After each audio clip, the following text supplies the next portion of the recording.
Hi అండి, hello నమస్తే, welcome to Geetha's kitchen. ఈరోజు నేను ఈ వీడియోలో టేస్టీ అండ్ హెల్దీ కర్రీని ఎలా తయారు చేసుకోవాలో చూపించబోతున్నాను. ఈ పచ్చి పసుపు అనేది మనకు ఈ సీజన్లో చాలా ఈజీగా అవైలబుల్ ఉంటుంది. మీరు బయట ఎక్కడైనా సూపర్ మార్కెట్లో కానీ లేదా ఎక్కడైనా మార్కెట్లో కానీ రైతు బజార్లో కానీ ఈజీగా దొరుకుతుంది.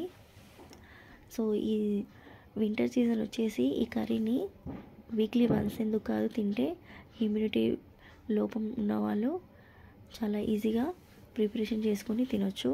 వీటిని చపాతీస్లో కానీ పూరీస్లో కానీ తింటే చాలా బాగుంటుంది. సో దీని ప్రిపరేషన్ వచ్చేసి ముందుగా 1/2 kg ఇలా పచ్చి పసుపు తీసుకోవాలి. ఈ పచ్చి పసుపు అనేది అచ్చం అల్లంలాగే ఉంటుంది. సో దీన్ని ఇలా 1/2 kg తీసుకొని మనము అల్లం పొట్టు ఎలా అయితే నైఫ్తో తీస్తామో అలాగే తీసేసుకోవాలి. ఇప్పుడు వీడియోలో చూపిస్తున్నట్టు ఆల్రెడీ నేను కొన్ని తీసేసాను. సో వీడియో కోసమని ఇప్పుడు కొంచెం తీస్తున్నాను. ఇలా ఈజీగా పొట్టు వచ్చేస్తుంది. ఇలా తీసేసిన తర్వాత 1 by 1 చేతులు కూడా చాలా మండుతాయన్న ప్రాబ్లం ఏముండదు. చేతులు అనేటివి మండకుండా చాలా సాఫ్ట్గా వచ్చేస్తుంది పొట్టు.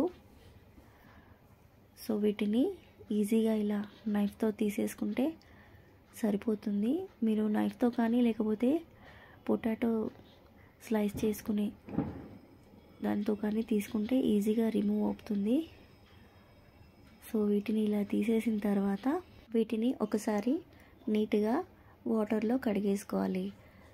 ఈ పొట్టు కూడా అచ్చం మన అల్లం పొట్టులానే ఉంటుంది. చూస్తున్నారు కదా ప్లేట్లో ఎలా ఉందో, సేమ్ యాజ్ ఇట్ ఈజ్ అల్లం ఎలా ఉంటుందో ఇది కూడా అలాగే ఉంటుంది. బట్ చేతులు కానీ మండవు అంతే. దీనికి పచ్చివాసన పసుపుది మాత్రం చాలా బాగుందండి. చూడండి చేతులు కూడా ఎలా అయినాయో.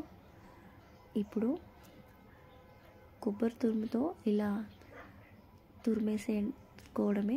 నేను ఆల్రెడీ తురిమేశాను. ఇప్పుడు వీడియో కోసమని ఒక 2 పీసెస్ చూపిస్తున్నాను. ఇలా బాగా కొబ్బరి తురుముతో తురిమేసిన తర్వాత వీటిని ఒక ప్లేట్లో తీసేసుకొని పక్కన పెట్టేసుకోవాలి. ఇప్పుడు స్టవ్ పైన ఒక కడాయి పెట్టేసి అందులో 2 స్పూన్ల దాకా నెయ్యి వేసుకోవాలి. మీరు నెయ్యి ప్లేస్లో బటర్ కూడా వేసుకోవచ్చు. సో ఇది ఇలా నెయ్యి కరిగిన తర్వాత ఈ పచ్చి పసుపు అనేది ఇందులో వేసేసి బాగా ఒక 10 to 15 minutes పాటు బాగా దీన్ని ఉడకనివ్వాలి నెయ్యిలో. అప్పుడే మనకు పచ్చివాసన అనేది మొత్తం పోతుంది. ఇది ఇలా బాగా కలిపిన తర్వాత వీటిని ఒక ప్లేట్లో షిఫ్ట్ చేసుకోవాలి. ఇది ఇలా ఒక ప్లేట్లో షిఫ్ట్ చేసిన తర్వాత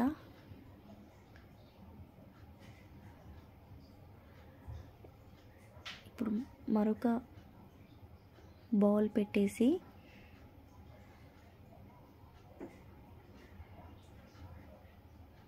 ఇప్పుడు 5 to 10 వరకు పచ్చిమిర్చి, అలాగే 10 నుంచి 15 వరకు వెల్లుల్లి రెబ్బలు తీసుకొని కచ్చా పచ్చగా దంచుకోవాలి.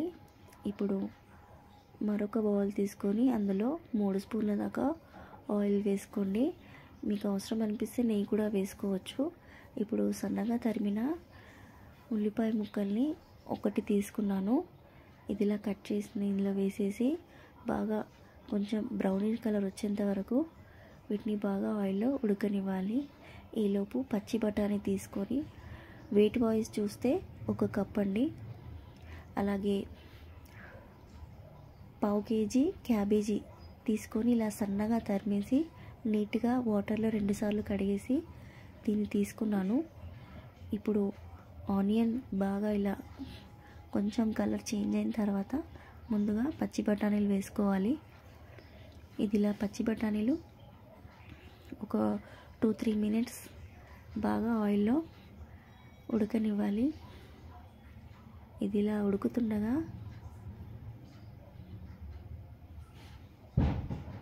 ఇందాక మనము కచ్చాపచ్చాగా దంచి పెట్టుకున్న పచ్చిమిర్చి వెల్లుల్లిపాయ పేస్ట్ని ఇందులో వేసేసి వీటిని కూడా ఒక 2 నిమిషాల పాటు ఆయిల్లోనే ఉడకనివ్వాలి.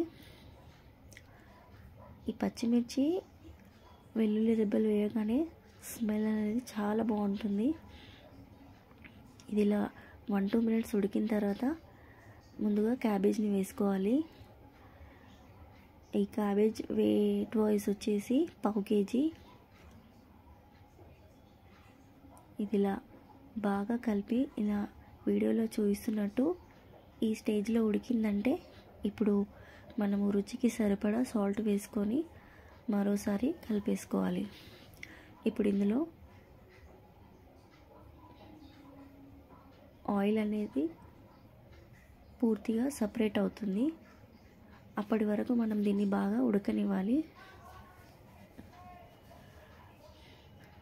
ఇప్పుడు ఇందులో 1 స్పూన్ దాకా అల్లం వెల్లుల్లి పేస్ట్, అలాగే 1 స్పూన్ ధనియాల పౌడర్, వీటి రెండింటిని వేసుకొని బాగా కలిపేసుకోవాలి. ఇప్పుడు ఇందులో మనకు ఏది అవైలబుల్ ఉంటే అది డ్రై ఫ్రూట్స్, కాజు, ఇలా పంకిన్ సీడ్స్ ఏవి అవైలబుల్ ఉంటే అవి వేసుకొని ఇందులో ఉడకనివ్వాలి. ఇప్పుడు ఇది ఆయిల్ సపరేట్ అయిన తర్వాత పచ్చి పసుపును వేసి బాగా ఒకసారి కలిపేసుకోవాలి. కొంచెం వాటర్ అవసరం అనిపిస్తే కొద్దిగా వాటర్ కూడా వేసుకోవచ్చు. ఇప్పుడు ఈ పచ్చి పసుపు వేసిన తర్వాత దీని కలర్ అనేది టోటల్లీ చేంజ్ అవుతుంది. ఇది ఇలా కలిపేసుకున్న తర్వాత 1 కప్పు పెరుగుని తీసుకొని ఇందులో వేసేసుకోవాలి. పెరుగు మరీ పుల్లగా ఉండకూడదు, మరీ తీయగా ఉండొద్దు, నార్మల్గా ఉండాలి. ఇప్పుడు ఇది వేసేసుకొని బాగా కలిపిన తర్వాత ఇందులో కొత్తిమీర, కరివేపాకు వేసేసి ఫైనల్గా కొద్దిగా చిన్న ముక్క బటర్ని వేసుకొని ఇది కరిగిన తర్వాత స్టవ్ ఆఫ్ చేసుకోవడమే. బటర్ అనేది ఆప్షనల్ అండి, నేను టేస్ట్ బాగుంటుందని యాడ్ చేశాను. సో చూసారు కదా ఎంత బాగుందో.